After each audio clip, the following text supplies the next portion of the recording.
Hello everyone, আসসালামু আলাইকুম। আশা করি যে যেখানে বসে ভিডিওটি দেখছেন সবাই ভালো আছেন, সুস্থ আছেন। হাজির হয়ে গেলাম নতুন আরও একটি রেসিপি নিয়ে। আজ আমি আপনাদের সাথে শেয়ার করছি আমার মায়ের রেসিপি, বাঁধাকপি ভাজি রেসিপি। আমার আম্মু যেভাবে বাঁধাকপি ভাজিটা করে আজ সেটাই শেয়ার করব। আশা করব পুরো ভিডিও জুড়ে সাথেই থাকবেন। তাহলে চলুন মূল রেসিপিতে চলে যাই। প্রথমে আমি এখানে বাঁধাকপি কুচি করে নিয়েছি, আর এখানে ছোট সাইজের একটা বাঁধাকপি ছিল, পুরোটা নিয়ে নিয়েছি। এখন আমি এর মধ্যে কিছু জিনিস দিচ্ছি। তো একটা আলু কুচি করে নিয়েছি। আর আজকের রেসিপিটা হচ্ছে আমার আম্মা ঠিক এইভাবে ভাজিটা করে, কিন্তু খুবই মজার হয়। তো একটা আলু দিয়ে দিয়েছি কুচি করে, আর একটু বড় বড় করে দিয়েছি আর কি, মানে মোটা করে দিয়েছি, আমি একেবারে পাতলা করিনি। এই পর্যায়ে দিয়ে দিচ্ছি হচ্ছে কাঁচামরিচ, আর এই বাঁধাকপিতে একটু কাঁচামরিচটা বেশি লাগে, তাই একটু বেশি পরিমাণে মরিচটা দিয়েছি। আর হচ্ছে এখন দিয়ে দিব আমি স্বাদ মতো লবণ। আর বাঁধাকপি কিন্তু বেশি একটা কমে না, তো এটাও বুঝতে হবে। তো এই পর্যায়ে দিয়ে দিচ্ছি হচ্ছে এই 1 চা চামচের মতো হলুদ। এখন সব কিছু দেওয়া হয়ে গিয়েছে। এই পর্যায়ে আমি হচ্ছে একটু মিশিয়ে নিব আর নাড়াচাড়া করব। তারপর হচ্ছে আমি এটাকে ঢেকে রেখে দিব। আর এর মধ্যে কিন্তু কোনো পানি আমি ব্যবহার করব না, কারণ আমি যেহেতু বাঁধাকপিটা ধুয়ে নিয়েছি, বাঁধাকপির সাথে কিন্তু কিছুটা পানি ছিল, ওই পানিতেই কিন্তু বাঁধাকপিটা সিদ্ধ হয়ে যাবে। এখন আমি ঢেকে দিচ্ছি। এই পর্যায়ে দেখতে পাচ্ছেন যে ঢেকে দিয়েছিলাম, ঢেকে দেওয়ার পরে কিন্তু আরও অনেকটা পরিমাণ পানি বের হয়েছে। তারপর হচ্ছে এখানে 2টা টমেটো কুচি করে দিয়ে দিয়েছি। আমি সাধারণত মানে এমনিতে ভাজি করলে আমি আবার টমেটোটা দেই না, তো যেহেতু আজকে আম্মার রেসিপি শেয়ার করছি, তাই আম্মু যেভাবে করে আমিও সেটাই করছি। এখন হচ্ছে দেখতে পেয়েছেন অনেকটা পানি বের হয়েছে। আপনারা চাইলে কিন্তু এই পানিটা ফেলে দিতে পারেন। তো পানিটা ফেলে দিলে যেটা হবে, ভিটামিন, লবণ, হলুদ সব কিছু চলে যাবে। আমি কিন্তু পানিটা ফেলে দিব না, পানিটা আমি শুকিয়ে নিব। এই পর্যায়ে চুলার আঁচটা আমি বাড়িয়ে দিচ্ছি। চুলার আঁচটা বাড়িয়ে দিয়েছি। তারপর পানি কিছুটা যখন কমে গিয়েছে, তার মধ্যে দিয়ে দিয়েছি ধনিয়া পাতা কুচি। আর এটা হচ্ছে আমি ফ্রোজেন করে রেখেছিলাম। ফ্রোজেন করে রাখলে আসলে এমন একটু কালো হয়ে যায়, বাট স্বাদটা ঠিকই থাকে। তো এই পর্যায়ে হচ্ছে আমি চুলার আঁচটা আরও বাড়িয়ে দিচ্ছি। তারপর যে পানিটা আছে এই পানিটা পুরাটা শুকিয়ে নিচ্ছি।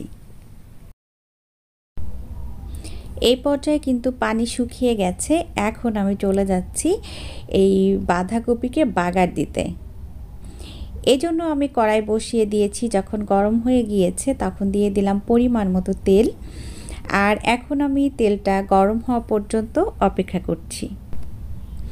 এরই মধ্যে তেলটা গরম হয়ে গিয়েছে। এখন আমি দিয়ে দিয়েছি পেঁয়াজ কুচি আর রসুন কুচি। তো এখানে আমি আসলে পরিমাণটা বলছি না, আপনারা আপনাদের মতো দিবেন। আর দিয়ে দিয়েছি একটা তেজপাতা। আর আপনারা চাইলে এখানে গরম মশলাও দিতে পারেন। আমি কিন্তু এখানে মাঝে মাঝে গরম মশলা দেই। আসলে রান্নার ব্যাপারটা হচ্ছে যখন মনে যেমন চায় আর কি তেমন করি। তো এরকম আপনারাও মাঝে মাঝে করবেন, ভালো লাগবে। তো এই পর্যায়ে দিয়ে দিচ্ছি 2টা শুকনা মরিচ। আর শুকনা মরিচটা ভেঙে আমি হচ্ছে বিচিটা ফেলে দিয়েছি। তো এই পর্যায়ে যেটা হয়েছে, এই পর্যায়ে হচ্ছে আপনারা এখানে চিংড়ি মাছ অথবা ডিম ব্যবহার করবেন, তাহলে কিন্তু এই বাঁধাকপিটা অনেক বেশি ভালো লাগবে। তো আমিও আসলে এই পর্যায়ে ব্যবহার করতাম। তো যেটা হয়েছে সেটা হচ্ছে আমি চিংড়ি মাছটা আসলে এর মধ্যে দিতে পারি নাই, আমি চিংড়ি মাছটা একটু পরে ব্যবহার করছি। তো এখন হচ্ছে আমি বাঁধাকপিটা দিয়ে দিচ্ছি। তো আপনারা চাইলে এখানে কিন্তু চিংড়ি মাছ অথবা ডিম ছাড়াই এই ভাজিটা খেতে পারেন, সেটাও কিন্তু অনেক ভালো লাগে। সবার বাসায় সবসময় চিংড়ি মাছও থাকে না, ডিমও থাকে না, তাই এভাবেও কিন্তু খেতে পারবেন।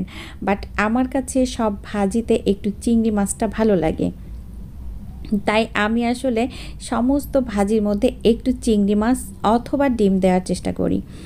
এই পর্যায়ে আমি পাশের চুলায় চিংড়ি মাছগুলোকে ভেজে নিয়েছি। তো সেই ভাজা চিংড়ি মাছটাই এখন হচ্ছে আমি এর সাথে অ্যাড করে দিব। আপনারা চাইলে আলাদা করে ডিমটাও ভেজে নিয়ে লাস্ট পর্যায়ে এখানে ব্যবহার করতে পারেন। তো এই যে আমি চিংড়ি মাছগুলোকে একটু লবণ হলুদ দিয়ে ভেজে নিয়েছি, সেটা দিয়ে দিলাম। আসলে ওই পর্যায়ে আমি দিতে ভুলে গিয়েছিলাম পেঁয়াজ রসুনের সাথে, সেজন্য পরে আমাকে দিতে হয়েছে। যাই হোক, ভাজা হয়ে গিয়েছে। এই যে আমার মায়ের রেসিপি অল কমপ্লিট হয়ে গিয়েছে। তো এখন হচ্ছে আমার রেসিপি, কারণ আমি একটু ভাজির মধ্যে সব কিছুর মধ্যে হালকা পরিমাণ চিনি ব্যবহার করি, যেটা আমি এখন করছি। তো এই চিনিটা দিয়ে এখন আমি একটু নাড়াচাড়া করছি, আর লাস্ট পর্যায়ে হচ্ছে আমি একটু এই বাঁধাকপি ভাজির মধ্যে ভাজা জিরার গুঁড়াটা ব্যবহার করি। এটা আসলে খুবই মজা লাগে, খুব ভালো লাগে খেতে।